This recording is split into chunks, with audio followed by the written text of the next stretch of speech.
Au milieu d'une réunion de réduction des coûts, Calista Hay, la PDG blonde dans sa robe rouge à col en V emblématique, signait froidement les ordres de licenciement. Puis, sans crier gare, un relevé de paie glissa de la pile de dossiers. Elias Turner, un concierge, transférait systématiquement la moitié de son salaire à un orphelinat de banlieue toutes les 2 semaines. Pourquoi quelqu'un qui peinait à joindre les deux bouts donnerait-il autant?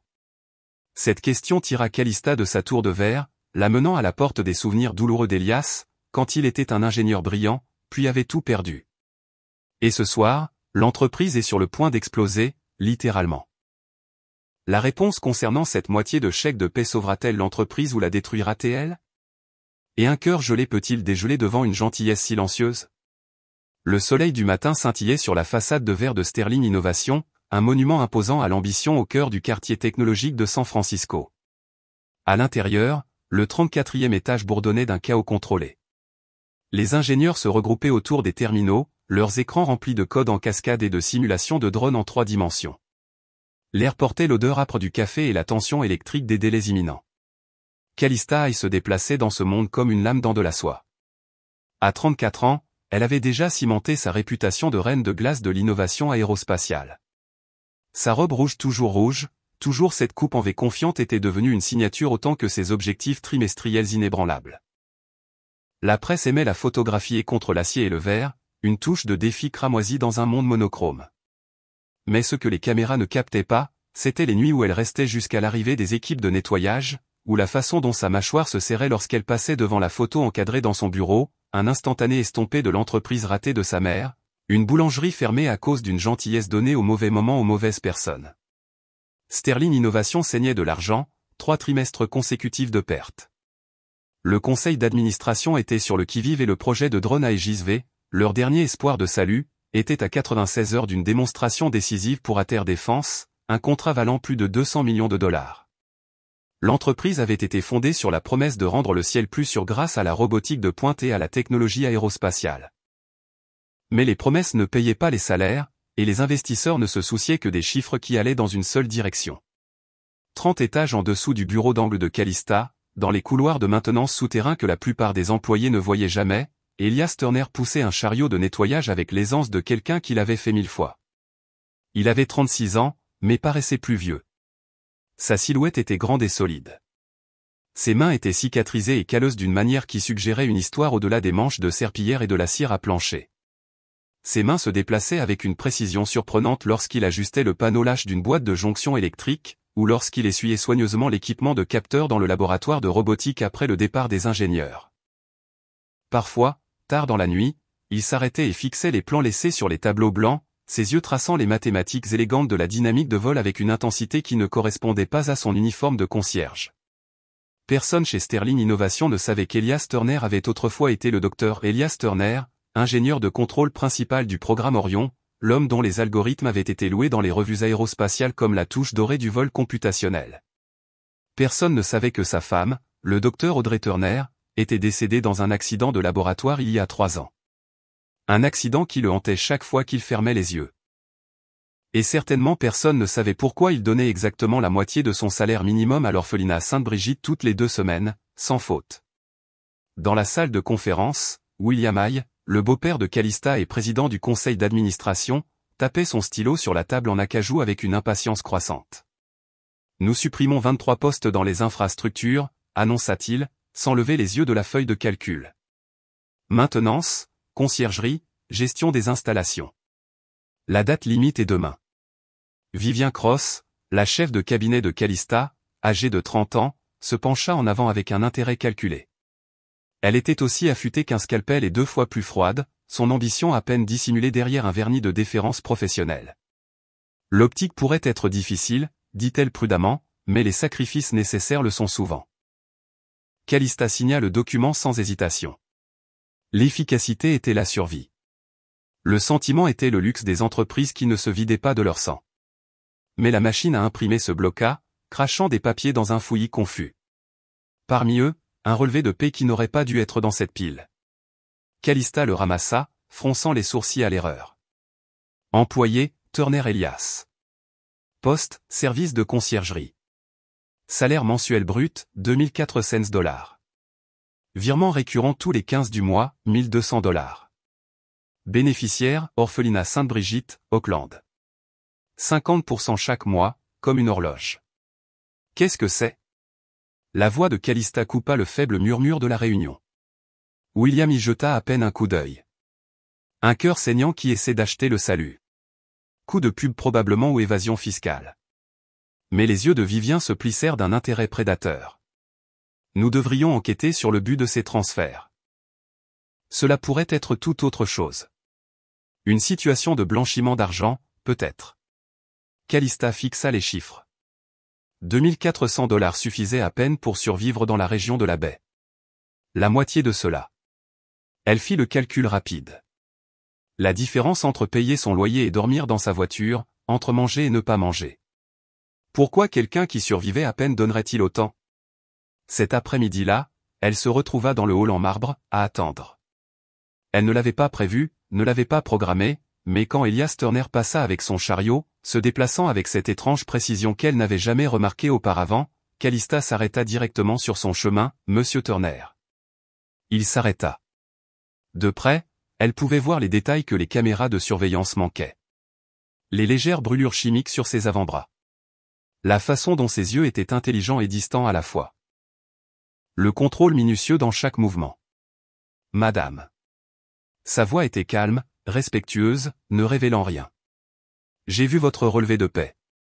Les transferts à Sainte-Brigitte. Pour la première fois, quelque chose vacilla dans son expression. Pas de la défensive, pas de la fierté, quelque chose de plus profond, comme une vieille douleur refaisant surface brièvement avant d'être à nouveau enfouie. Est-ce un problème? J'essaie de comprendre pourquoi quelqu'un dans votre position donnerait le peu que j'ai. Il termina sa phrase avec une douceur qui rendait les mots encore plus blessants. Il y a des dettes qui ne peuvent pas être mesurées en argent, mademoiselle Aye. Je ne fais que payer ce que je dois. Avant qu'elle ne puisse répondre, il passa devant elle, les roues de son chariot grinçant doucement sur le sol poli. Cette nuit-là, Calista Aye fit quelque chose qu'elle n'avait jamais fait auparavant. Elle conduisit à Auckland sous la pluie, suivant une adresse qu'elle avait tirée des dossiers de dons de l'entreprise.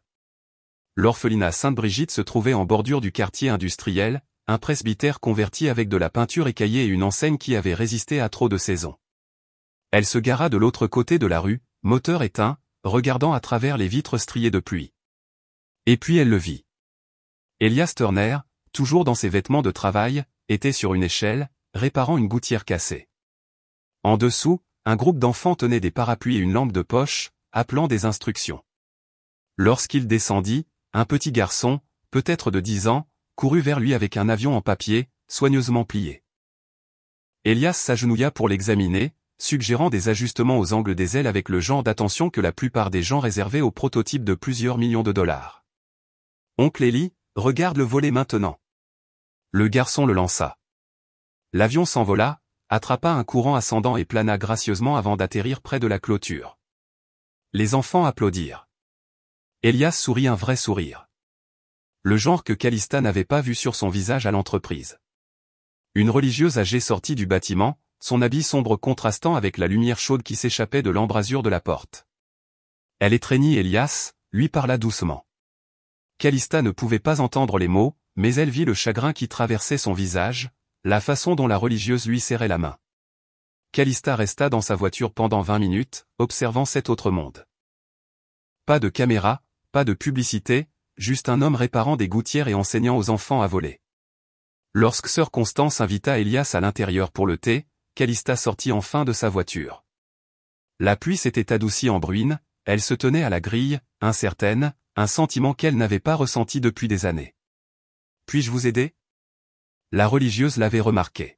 « Je travaille avec Elias chez Sterling Innovation. » Les yeux de sœur Constance montrèrent de la reconnaissance, mais pas de surprise. « Entrez à l'abri de la pluie, mon enfant. Vous semblez avoir des questions. » À l'intérieur, l'orphelinat était modeste mais impeccablement propre. Des œuvres d'art d'enfants couvraient les murs. Des dessins au crayon d'avion et d'étoiles. Des empreintes de mains de toutes les couleurs. Une petite fille avec d'épaisses lunettes jeta un coup d'œil autour d'un coin puis disparut avec un rire. « Elias vient toutes les semaines », expliqua sœur Constance, posant des tasses de thé ébréchées. Après le décès de sa femme, il a tout vendu leur maison, ses bijoux, même son alliance pour payer les factures d'hôpital. Puis il s'est souvenu de la promesse qu'ils avaient faite ensemble. Promesse ? Le docteur Audrey Turner allait parrainer notre expansion. Transformer cet endroit en un véritable centre pour enfants. Elle a signé les papiers le matin de l'accident. La voix de la religieuse était calme, mais triste. Elias a réalisé son rêve, un chèque de paix à la fois. Calista sentit quelque chose se briser dans sa poitrine. L'accident. Que s'est-il passé? Des tests de laboratoire qui ont mal tourné. Une chaîne d'erreurs rares dans l'installation aérospatiale où ils travaillaient tous les deux. Les protocoles de sécurité avaient été raccourcis en raison de la pression des délais. Audrey n'a pas survécu. Les mains de sœur Constance tremblèrent légèrement en versant le thé. Elias s'est blâmé de ne pas avoir détecté la mauvaise calibration du capteur. Il a quitté l'ingénierie ce jour-là et n'y est jamais retourné. Sur une étagère, Calista remarqua une boîte en fer blanc légèrement rouillée. Sœur Constance suivit son regard et l'ouvrit soigneusement. À l'intérieur, une photo de mariage délavée, un dessin d'enfant d'avion et un plan avec une écriture soignée en marge, pour les enfants qui voleront. Calista se tenait à la fenêtre, regardant Elias apprendre à une petite fille à plier des ailes en papier. Dehors, sa robe rouge semblait déplacée, hors de propos. Un costume d'une pièce différente. Pourquoi vient-il encore ici? Demanda-t-elle. Ça doit faire mal. Parce que la douleur ne nous dispense pas de l'amour, dit sœur Constance simplement. Elle l'exige. De retour chez Sterling Innovation, la crise s'aggravait. Le drone Aegis V fonctionnait mal lors des vols d'essai, se déstabilisant lors des cisaillements de vent, subissant des oscillations dangereuses sur son axe de lacet. L'équipe d'ingénieurs travaillait 70 heures par semaine, les esprits s'échauffaient, les théories se multipliaient. Dans la salle de guerre, les écrans affichaient des journaux d'erreurs en cascade. George Chen, l'ingénieur système principal, tapa sur une tablette. C'est l'algorithme de fusion de capteurs. Le filtre de calmant surcorrige. Nous avons réglé ces paramètres 6 fois, rétorqua Finn Rogers. Le problème est la latence matérielle. Dante Williams secoua la tête. Vous avez tous les deux tort. Ce sont les déclencheurs de seuil de sécurité. Ils s'activent prématurément et créent une boucle de rétroaction. Calista se tenait derrière la cloison vitrée, regardant ses meilleurs ingénieurs tourner en rond. 72 heures avant la démonstration. 60 millions de dollars déjà dépensés. L'avenir de l'entreprise était en équilibre sur le fil du rasoir. Et puis elle le remarqua. Elias était venu vider la corbeille comme il le faisait chaque soir. Mais au lieu de partir, il se tenait près du mur du fond, les yeux fixés sur l'analyse des pannes affichées sur l'écran principal. Ses lèvres bougeaient légèrement comme s'il calculait. « Excusez-moi. » Sa voix était à peine audible au-dessus de la discussion. Personne ne l'entendit. George devenait plus bruyant. Finn plus défensif. Calista vit la main d'Elias se tendre, hésiter, puis pointer une section spécifique de code sur l'écran. La matrice de covariance du bruit. Vous avez la mise à jour de la mesure avant la mise à jour temporelle. Elle devrait être inverse. La pièce devint silencieuse. George se retourna, vit le concierge et rit d'un aboiement sec et dédaigneux. Merci pour l'avis, mais nous avons de vrais ingénieurs qui s'en occupent. Mais Calista avait vu autre chose. La façon dont Elias avait analysé l'écran, la précision de son langage technique, l'absolue certitude dans sa voix calme. Expliquez, dit-elle en franchissant la porte. Elias la regarda, et un instant, elle vit le poids de tout ce à quoi il avait renoncé.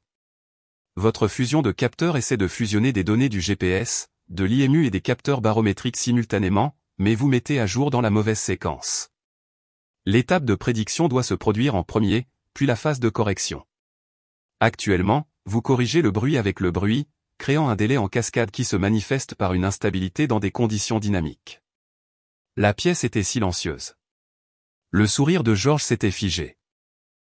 Vous utilisez une approche de fusion tardive, continua Elias, alors que vous devriez utiliser une prédiction pondérée. Je recommanderais une structure de filtre complémentaire pour les données haute fréquence, puis d'intégrer les capteurs plus lents par la suite. Finn tira l'architecture du code, lança une simulation avec les changements suggérés. L'oscillation s'amortit, se stabilisa.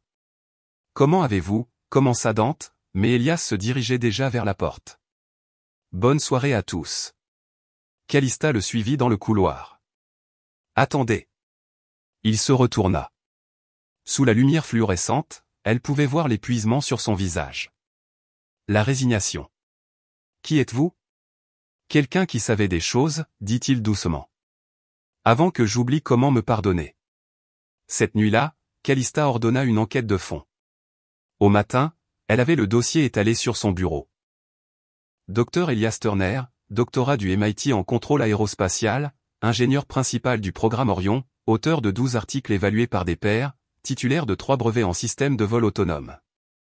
Et puis le rapport d'accident, incident de laboratoire, AN2021447, défaillance en cascade due à des protocoles de calibration de capteurs incomplets, période d'examen de sécurité raccourcie de 6 semaines à 10 jours en raison de la pression des délais du projet, un décès, Dr Audrey Turner, directrice médicale volontaire, recommandation interne, aucune négligence criminelle mais violation de protocole noté.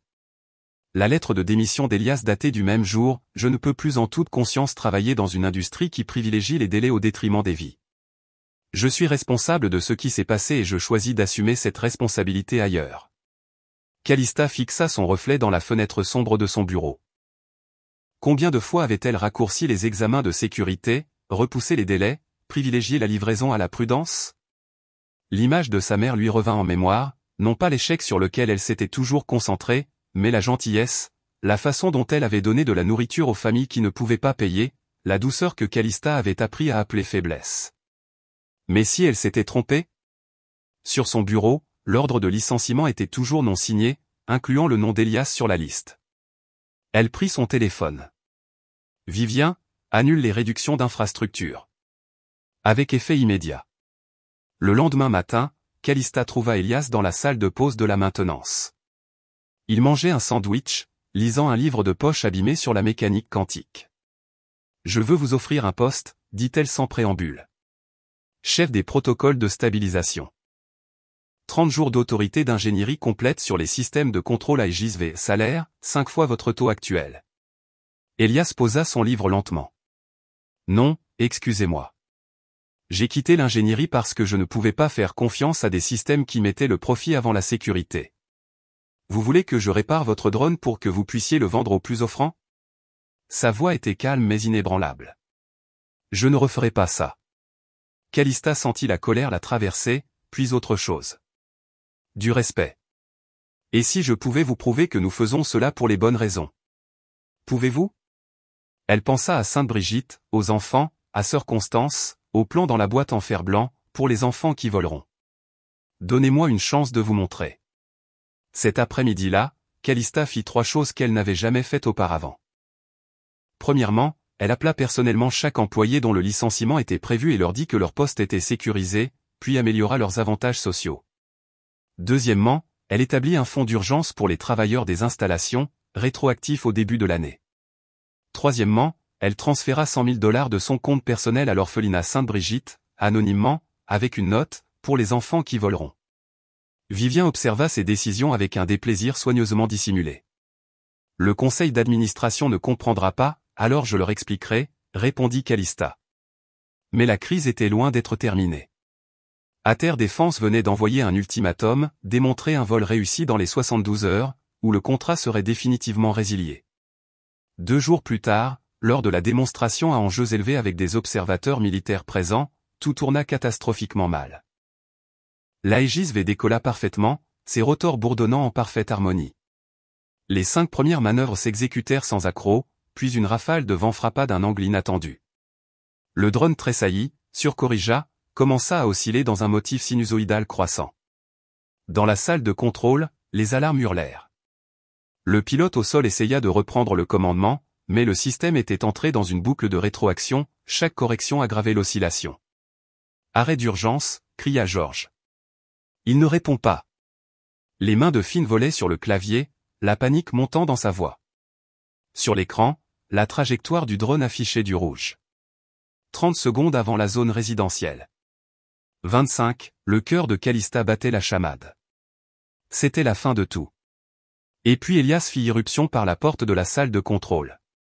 Il ne demanda pas la permission. Il écarta George, saisit le contrôleur de secours et commença à taper des commandes plus vite que quiconque dans la pièce ne pouvait suivre. Ses doigts se déplaçaient avec une certitude absolue, une mémoire musculaire d'une autre vie. Désactivation du seuil de sécurité, dit-il, passage à l'estimation d'état manuel, application de la fusion tardive pondérée avec amortissement complémentaire.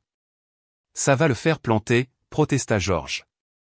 Non, répondit Elias, la voix parfaitement calme. Ça va le sauver. Le drone se stabilisa, l'oscillation s'amortit. La ligne de trajectoire rouge devint jaune, puis verte. 20 secondes. 15 Calista. Elias ne quitta pas les commandes des yeux. J'ai pleine autorité. Pas de dérogation. Faites-moi confiance. Tout le monde se tourna vers elle. Les observateurs du conseil d'administration, les représentants militaires. Tout son avenir était en jeu à ce moment. Elle s'avança et posa sa main sur l'épaule d'Elias. Le système est à vous. Tout le monde, retirez-vous. Pendant 10 secondes, le seul son fut le doux cliquetis des touches et les moteurs du drone transmis par les haut-parleurs. Elias le guida à travers une spirale descendante, perdant de l'altitude et de la vitesse en parfaite harmonie. L'Aegis V atterrit sur la plateforme d'atterrissage avec la douceur d'une feuille se posant sur l'eau. La pièce explosa. Les ingénieurs applaudirent. Les observateurs d'Ater Défense étaient immédiatement sur leur téléphone. Calista sentit ses jambes fléchir de soulagement.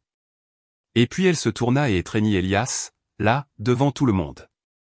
Pas de calcul, pas de gestion d'image, juste de la gratitude. Vous nous avez sauvés, murmura-t-elle.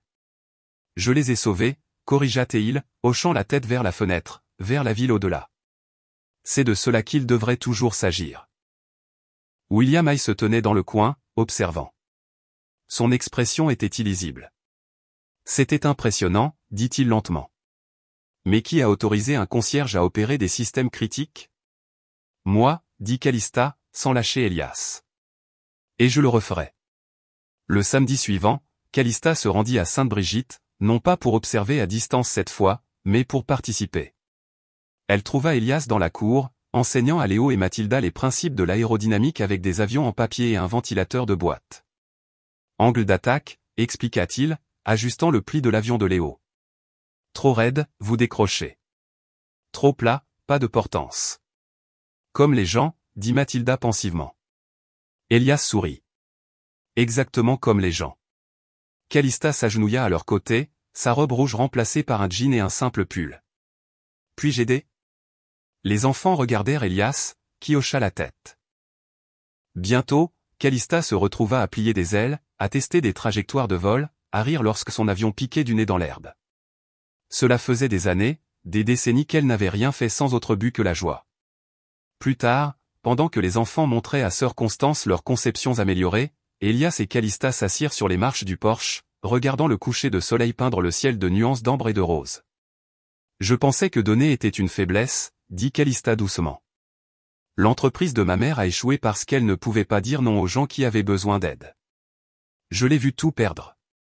Et vous avez appris la mauvaise leçon, répondit Elias doucement. Que aurais-je dû apprendre? Que donner sans sagesse est imprudent, mais refuser de donner du tout est pire. Il la regarda. Le problème de votre mère n'était pas la générosité. C'étaient les limites. Il y a une différence. Mathilda apparut au coude de Calista, les yeux écarquillés. Êtes-vous la femme d'oncle Élie? La question resta en suspens dans l'air. Calista sentit son visage rougir. La main d'Elias alla inconsciemment à la chaîne autour de son cou, où son alliance pendait toujours à un mince cordon. Non, ma chérie, dit-il doucement. Mademoiselle Hay est mon amie. Mais la façon dont il prononça « ami » fit à Calista quelque chose qu'elle n'avait pas ressenti depuis des années. Cette nuit-là, alors qu'elle rentrait en ville, elle réalisa qu'elle avait passé tout l'après-midi sans jamais consulter son téléphone. Sans calculer le retour sur investissement, sans tout mesurer par rapport aux projections trimestrielles, elle avait simplement été humaine. Mais l'humanité, elle était sur le point de le découvrir, venait avec des complications. Le lundi matin, Vivien Cross demanda une réunion urgente. Son expression était soigneusement neutre. Mais Calista avait appris à lire les signes subtils, la façon dont la main gauche de sa chef de cabinet tambourinait contre sa cuisse lorsqu'elle dissimulait quelque chose d'important. Nous avons un problème, dit Vivien, fermant la porte du bureau. J'ai examiné les journaux système de l'incident Aegis V. elle afficha un fichier sur l'écran mural. Ligne de code, horodatage d'accès, adresse IP. Quelqu'un a modifié les paramètres du filtre de calmant 3 jours avant la démonstration. Les changements étaient subtils mais délibérés, conçus pour provoquer une instabilité dans des conditions de vent spécifiques. Calista sentit de la glace couler dans ses veines. Sabotage. Les modifications ont été faites à partir du compte de George Chen, mais il était à une conférence hors site ce jour-là. Les doigts de Vivien se déplacèrent sur l'écran. Cependant, j'ai retracé l'adresse IP réelle jusqu'à un poste de travail dans ce bâtiment. L'écran changea et le sang de Calista se glaça. L'adresse IP appartenait à l'ordinateur de Vivien. Avant que vous ne disiez quoi que ce soit, dit Vivien rapidement, je peux expliquer. J'ai été approché par Corbin Aerospace il y a 6 mois. Il voulait des informations sur nos algorithmes de contrôle. J'ai pensé. Vous nous avez vendus. La voix de Calista était dangereusement calme. J'ai sécurisé mon avenir, corrigea Vivien. Vous dirigez cette entreprise avec des sentiments et des contes de fait maintenant. Faire des dons à des orphelinats, annuler des coupes nécessaires, mettre des concierges aux commandes de systèmes de plusieurs millions de dollars. Cette entreprise était déjà en train de mourir. J'ai juste accéléré l'inévitable. Et vous étiez prête à tuer des gens pour le faire. Oh, s'il vous plaît. J'ai calculé le risque. La démonstration était contrôlée. Le pire des cas aurait été des dommages matériels. Peut-être une mauvaise presse. Ensuite, je serais intervenu, j'aurais découvert le sabotage, je l'aurais imputé à George et je me serais positionné comme l'héroïne qui a sauvé l'entreprise. Le masque de Vivien était enfin tombé. Corbin m'a promis le poste de COO, un vrai pouvoir, pas ce non-sens de cœur saignant que vous avez transformé Sterling en. Calista se leva lentement. Vous avez 2 choix. Démissionnez immédiatement et nous garderons cela secret. Ou j'appelle les autorités et vous faites face à des accusations criminelles d'espionnage industriel et de sabotage. Vous ne pouvez rien prouver sans exposer que vous avez laissé un employé non qualifié opérer des systèmes critiques. Vivien sourit. Nous sommes dans une impasse, Calista. Acceptez l'accord. Laissez-moi partir tranquillement ou nous sombrons toutes les deux. Pendant un long moment, Calista ne dit rien. Puis elle tendit la main vers son téléphone. J'appelle le conseil d'administration, le FBI et nos avocats. Elle rencontra les yeux de Vivien. J'en ai assez de faire des compromis avec des gens qui privilégient le profit au principe. Quelles que soient les conséquences auxquelles je ferai face pour avoir fait confiance à Elias, je les affronterai parce qu'il avait raison et que vous aviez tort. Et si cette entreprise ne peut pas survivre en faisant ce qui est juste, alors peut-être qu'elle ne mérite pas de survivre. La confiance de Vivien se fissura. Vous détruisez tout.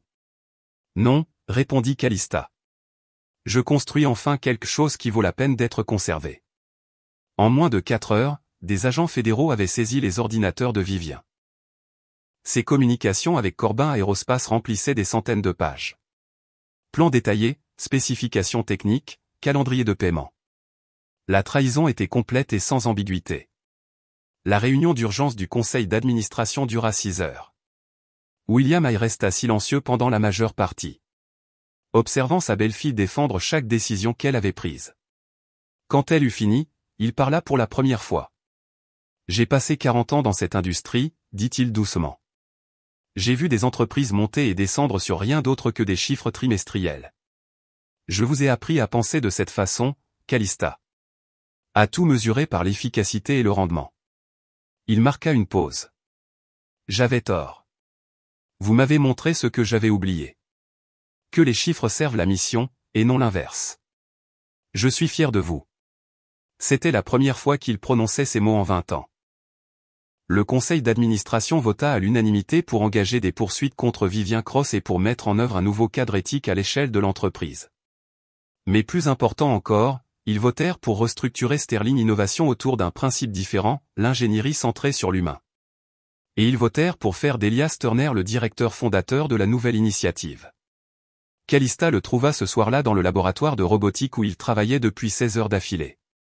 L'Aegis V était sur le banc d'essai, mais ses systèmes étaient maintenant reconstruits avec des couches de protocoles de sécurité redondants.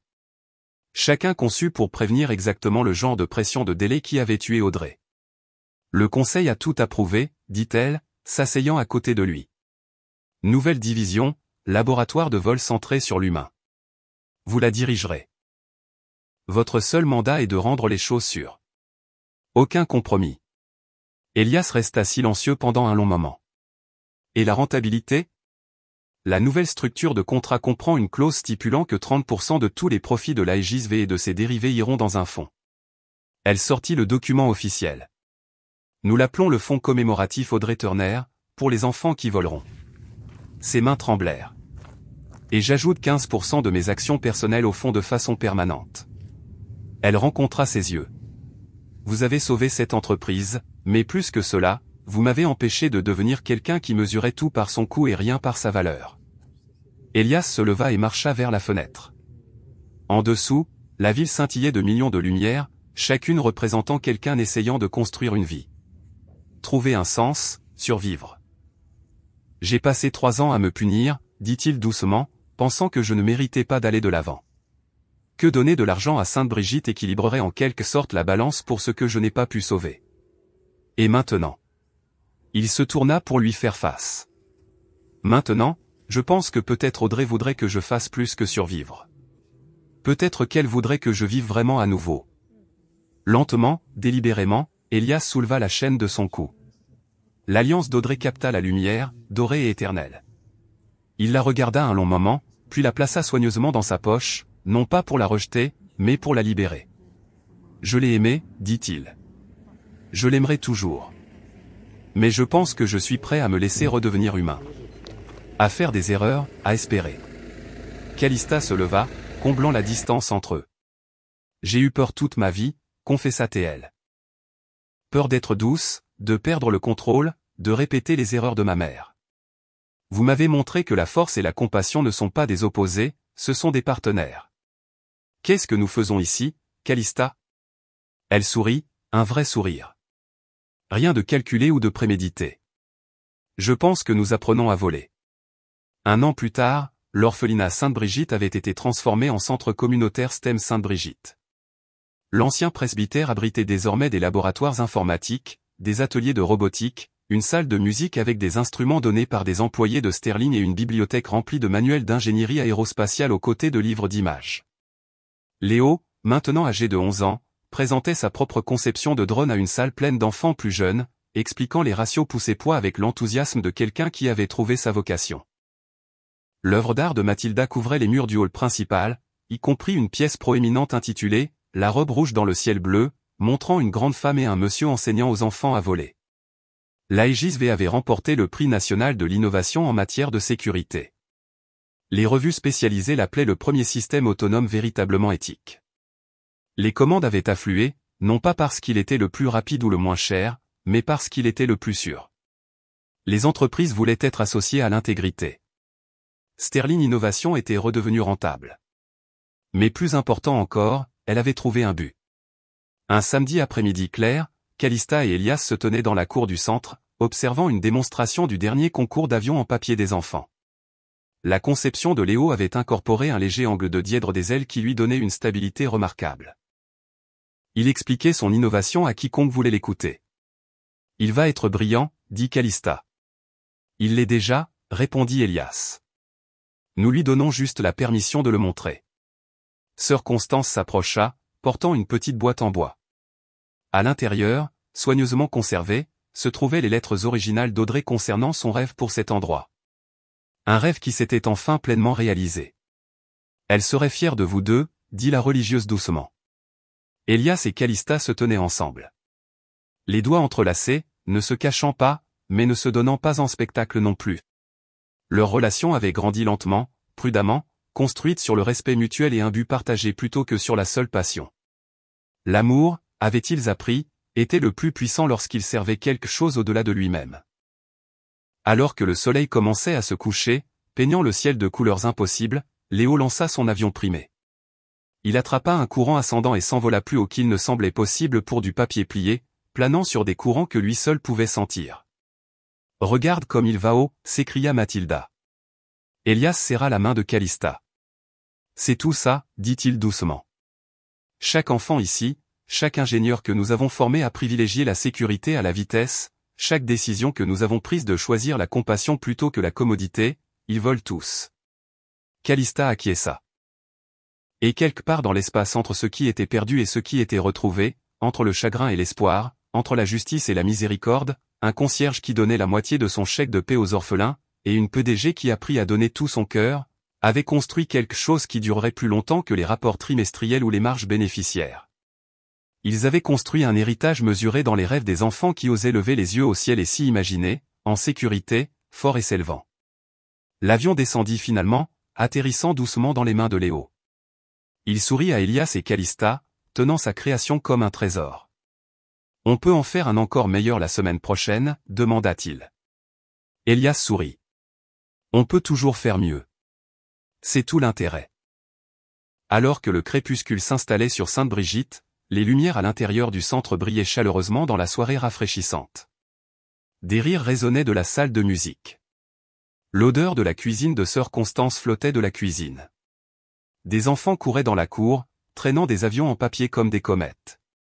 Calista posa sa tête sur l'épaule d'Elias, regardant le monde qu'ils avaient construit ensemble.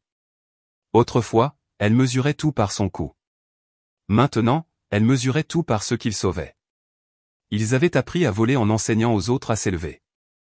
Et en fin de compte, c'était la seule équation qui comptait vraiment.